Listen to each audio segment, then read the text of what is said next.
Chris the Nightmare Ariola, and you're watching Mission Boxing Today on YouTube. Heavyweight boxing fans, what's the deal? So I'm gonna make this a really quick video, but there was a commenter, subscriber that, and I forgot your name, bro. So hopefully you'll show up on this video. But asking me about Izu Ugonoh, I've already done videos about Izu Ugonoh, what I think. I think he is a diamond in the rough, man. I really do. 84-inch reach. He's about 6'4", 6'5". Well conditioned. He works, with Kevin Berry in the Joseph Parker camp. And I'm sure if he was a scrub, I'm sure Kevin Berry wouldn't even have him around, man. Fighting experience, fighting background, former kickboxer. He was a cruiserweight for majority of his career, or the earlier part of his career. So he's put the weight on well.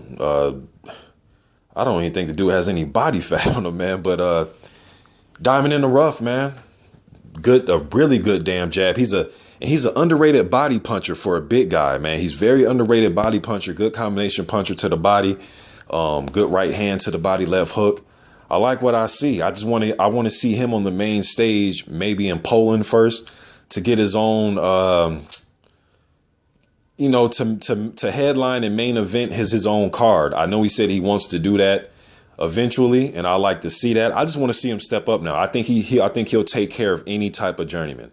Whether it's a sturdy journeyman like let's say George Arias from Brazil, a guy who will go to rounds, get beat by decision most likely, but he's not going to get knocked out every other fight. I think he'll take care of both of those level of journeymen. Maybe he want to step up and maybe face a Tony Thompson type of fighter now, somebody like that. I like to see him fight David Price, Tom Schwartz, Michelle Wallace, any of the rated undefeated prospects, Jarrell Miller, Trevor Bryan. I would love to see him fight any of those guys. So that's what I think of him. And shouts out to Izu Ugonoh, man, because when I want to know about these fighters, I don't just sit around and wait for Boxing Scene to come out with an article or any of the websites. What I do is, especially in this social media era, what I do is I go to these guys' personal Facebook accounts, their official Facebooks or their Instagram or their Twitter or their Periscope, and these guys are talking and letting you know how they feel from their own platform. But when I went over to Izu Ugonoh's Facebook today, the first time I ever went to his Facebook, the third post on his Facebook as of today was my post-fight video of his last fight. So shouts out to Izu Ugonoh for even watching my channel, man. I didn't know you even watched my channel. But these guys, they look their stuff up on YouTube and they see videos about themselves. Let's not kid ourselves here. But shouts out to Izu and reposting it. And he said that there was an interesting post-fight review, and he had the American flag next to it to let his fans know that I'm an American speaking about the fight. And, I got a good response on his page about that post-fight video, and I gave my opinion about who I think he should fight next. I want to see a big fight in Poland for the kid, man. Well, he's a grown man, but I'm a lot older than him. But I want to see a big fight for him in Poland. You know what I mean? Like I said, maybe Mariusz Wach, somebody like that. I heard Thomas Adamek is talking about having one last fight before he hangs it up. I heard a rumor of that. I'm not sure how true it is. Hell, man, give the young kid a shot. Some people were saying, because I've said this before, and some people were saying, nah, if Thomas Adamek does come back, he's going to fight somebody that he knows he can beat and have a farewell victory lap. You know what I mean? So, I guess, but if you want a competitive fight, let's pass the torch to Izu Ugonoh. Artur Szpilka, Krzysztof Zimnak. There's a lot of fights out there in Poland. I think he can make and get a good fight.